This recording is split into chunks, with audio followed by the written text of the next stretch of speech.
vous raconter l'histoire de ID Factory et de la suite qu'il y a eu à ce projet, qui tourne naturellement autour du social. Donc en 2011, la direction de la recherche du groupe, donc basée à Lyon, a été fortement impulsée par la direction générale en leur disant écoutez, il faut vraiment faire quelque chose. On tourne autour d'un certain nombre de projets d'innovation pure, hein, vraiment de recherche sur de nouveaux matériaux et de nouveaux services, mais ça n'avance pas beaucoup parce que c'est très long. Le dernier produit qu'on avait sorti, il y avait eu 11 ans de recherche, donc c'était pas facile. Et donc ils ont dit peut-être qu'on peut faire appel pour voir à l'ensemble des collaborateurs du groupe pour savoir s'il n'y a pas d'autres idées, parce qu'effectivement ça tournait en vase clos, c'était les gens de la recherche qui proposaient de nouvelles idées. Et comme ça a été dit lors du précédent témoignage, quand on reste toujours dans un vase clos, on pense toujours aux mêmes choses et on est toujours bloqué par les aspects technologiques. Non, on ne sait pas le faire, non, ça n'existe pas. Et donc le but était d'interroger l'ensemble des collaborateurs qui sont en fait des clients et des utilisateurs en puissance pour savoir quels étaient leurs points de vue concernant les produits de Lafarge et ce qu'on pourrait proposer comme innovation pour les produits et pour les services. Donc ce concours a été lancé, il s'appelait ID Factory. On a utilisé une plateforme collaborative qui avait été développée pour l'occasion et elle a été lancée vers l'ensemble des personnels connectés, donc environ à l'époque 40 000 personnes. Donc 40 000 personnes dans le monde avaient été informées, avaient été motivées pour proposer des idées, si possible, disruptives ou des améliorations de concepts existants. Donc cette plateforme a été lancée avec une forte aide de la communication groupe et l'ensemble des collaborateurs a été dans la capacité de proposer des idées sur des choses totalement nouvelles. Et donc on a eu à peu près en un peu moins de 1000 idées qui ont été générées par le personnel, que ce soit les gens de la recherche, mais que ce soit surtout les gens qui étaient sur le terrain, parce que les gens qui étaient sur le terrain étaient en contact avec les clients et avaient une autre approche de ce que pouvait être l'innovation. Et c'était l'innovation produit, service, approche client, santé, sécurité, sur tous les sujets qui pouvaient être importants dans l'entreprise. Suite à cela, ces idées ont été mises sur la plateforme et les gens votaient, commentaient les idées.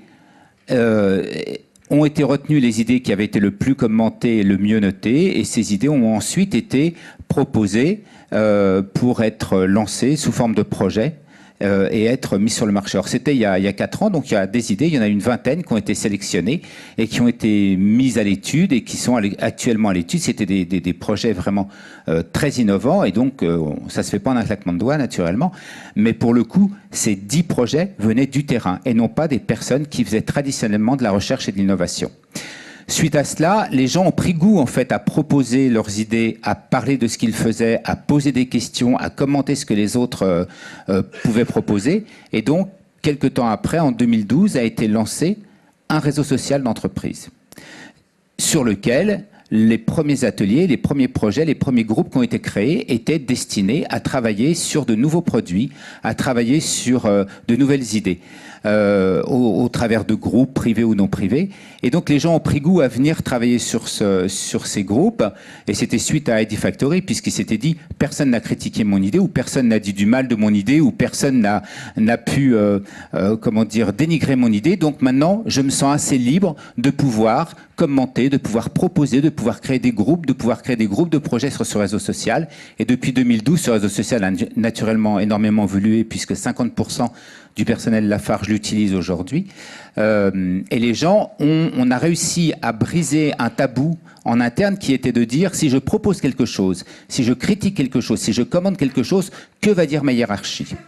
Or là, c'était le propos même de la première plateforme. C'était de dire aux gens, on vous propose des idées de nouveaux produits, on vous propose des innovations, dites-nous ce que vous en pensez. Votre avis nous intéresse. On a déjà entendu ça quelque part. Et en fait, les gens y ont pris goût. Alors, ça a commencé naturellement par tous les gens qui tournaient autour de l'innovation et du développement.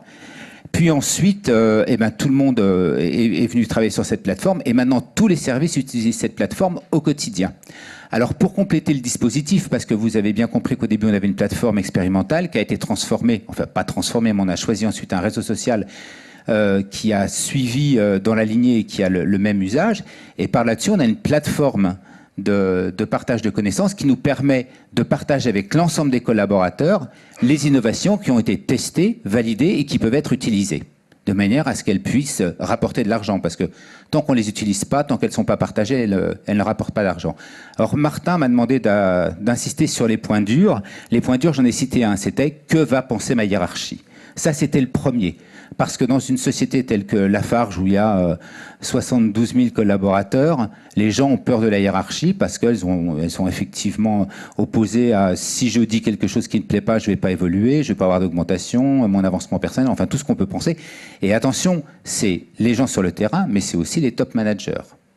Puisqu'on a une hiérarchie qui fait que, enfin une organisation qui fait que les gens n'avancent que quand ils ont l'autorisation et ils ont l'autorisation que quand on est sûr que ce qu'ils proposent va fonctionner. Je peux vous dire que ça tourne un petit peu en rond. Et donc il y a des gens qui ont pris des risques et il y a des gens qui se sont dit on m'autorise à le faire, eh bien allons-y, je vais y aller. Alors ça a été le premier point dur qu'il a fallu passer. Libérer les gens, les débrider pour qu'ils n'aient pas peur de proposer quelque chose.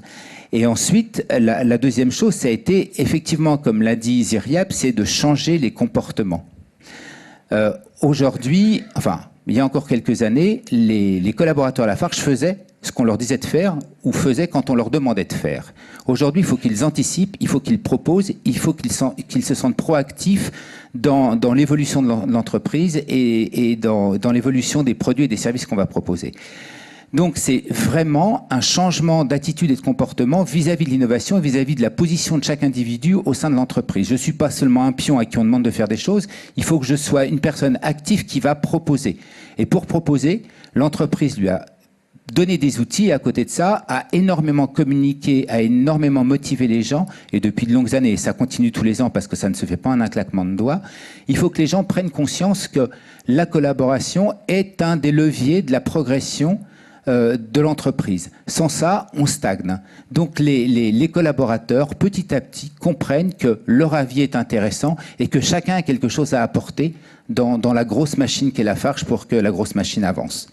Et donc ça, c'est le plus gros écueil auquel on est exposé. Mais depuis 2006, on communique tous les ans. On fait une campagne de communication, voire plusieurs, ou des opérations tous les ans pour que les gens se perdent leur sentiment d'infériorité et se disent « Ok, moi aussi j'ai quelque chose à partager. Ok, moi aussi je peux faire partie de la grande évolution du groupe Lafarge. » Et c'est là le plus gros chantier, en fait.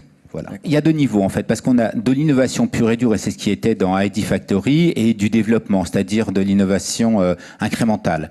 Pour ce qui est de l'innovation pure et dure, on va dire de la création telle qu'elle avait été proposée dans ID Factory, les collaborateurs ont proposé leurs idées, les ont bien développées, parfois avec des dessins, parfois avec... Ils ont été assez loin dans le détail des idées qu'ils pouvaient avoir, et ensuite elles ont été confiées à la direction de la recherche pour aller plus loin. Parfois, elles ont participé au développement du projet quand elles étaient dans la technique, mais parfois, c'était un chauffeur de camion d'Iran qui a eu une superbe idée et qui a été mise en œuvre. Donc, lui n'a pas participé à l'élaboration.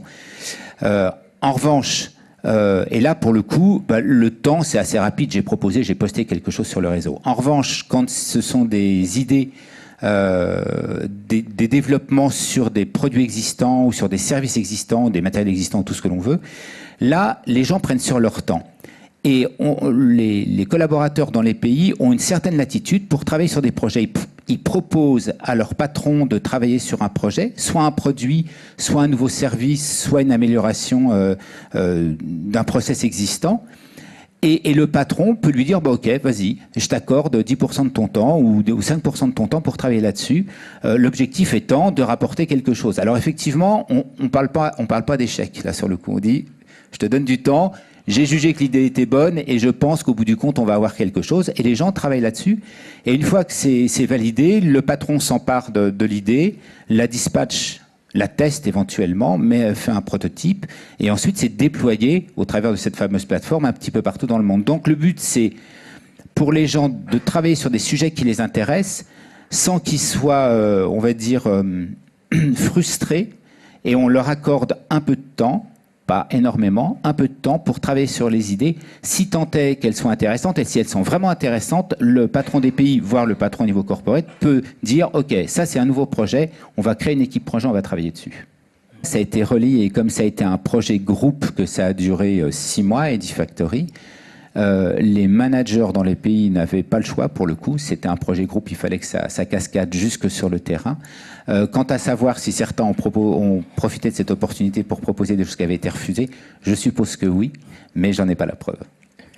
Alors je sais que sur le réseau, certaines personnes, certaines communautés de pratique se rencontrent physiquement, mais bon, le réseau a été mis en place à une époque pour aussi réduire les coûts dû au déplacement et aux réunions des communautés de pratique. Donc le réseau, qui est une espèce de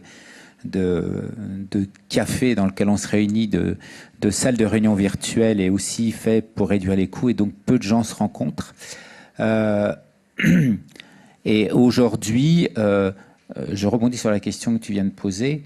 Aujourd'hui, comme je le dis, on a beaucoup travaillé sur la motivation des gens, et cette ID Factory a permis aux givers, dans l'entreprise il y a les givers et les takers, ça a permis aux givers, aux apporteurs d'idées, aux apporteurs de bonnes pratiques, de bien se développer, d'être un peu décomplexés. Aujourd'hui, on en a pas mal qui fonctionnent et qui apportent du contenu sur l'ensemble des plateformes, que ce soit sur le réseau social ou la plateforme de partage.